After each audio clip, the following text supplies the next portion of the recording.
when I was about 16 or 17 years old.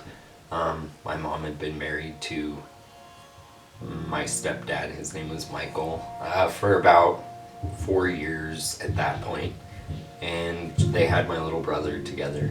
And he was very abusive, not just to my mom, but to me, and ended up being abusive to my little brother physically, which was really hard to watch. Like, every day you're surrounded by this constant fear that you're gonna get hit, or you're gonna get in trouble, or something bad is gonna happen to you or someone you love. And there was no way to get away from it, because I'd go to school on top of it, and I'd also get picked on and bullied by a lot of people. I got into fights a couple times, just for trying to stay myself and not give in to what people expected of me as like a teenager. So that was always a struggle.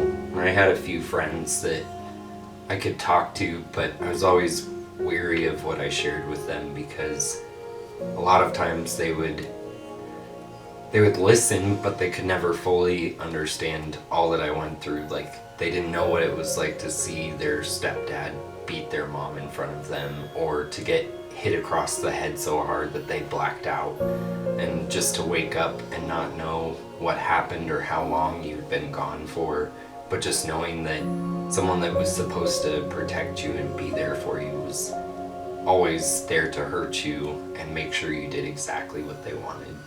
So it was never an easy childhood.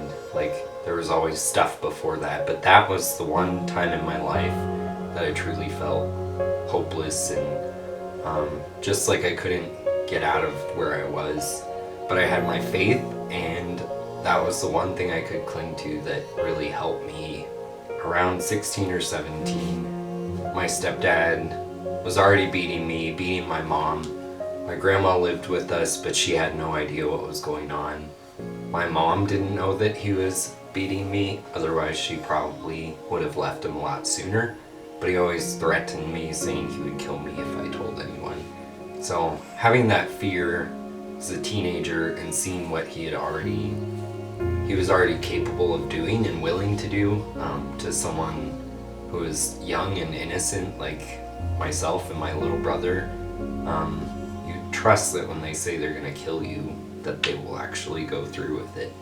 So I would just dealing with that. One day he decided to strangle my little brother in front of my mom and I.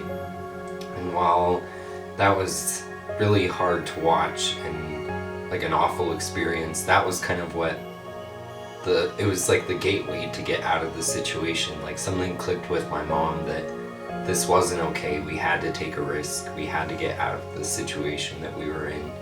So, and this is where the hope kind of came in. Like, my stepdad ended up getting a job on an oil rig, and so he could be gone for several weeks at a time. So in that time, my mom and I and some church people put together a careful plan, and we figured out how to get people together, where we were gonna move.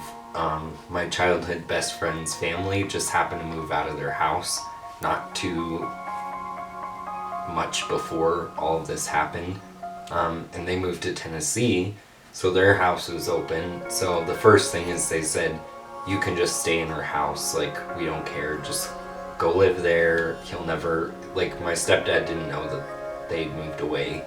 So we ended up getting, like, people from my church came together, and it was crazy. It was like a symphony. Like, everything was orchestrated perfectly. We had like 20 to 30 people that just stepped in and like helped pack up our whole entire house while my stepdad was gone for work. Pack it up, move it all, get out of there. And I made some really great friends and relationships that really impacted my life and like gave me a notch up like in my growth. I felt like that's when I started being myself, because I got strength and I got out of a terrible situation, because we had complete chaos and no control, and we trusted God, and we trusted that our faith was true, and pieces fell together perfectly, and And now I feel like, even though that was not a great part of my life, that I have hope from it, and it still reminds me every day, like, I have to keep going. I have to protect those who are less fortunate or weak or can't fend for themselves. And I can speak out against abuse and a bunch of other things that a lot of people try to fight, but they can't because they've never experienced it before. So even in the darkest things and experiences, we can always find hope and peace, and it's just amazing how that works.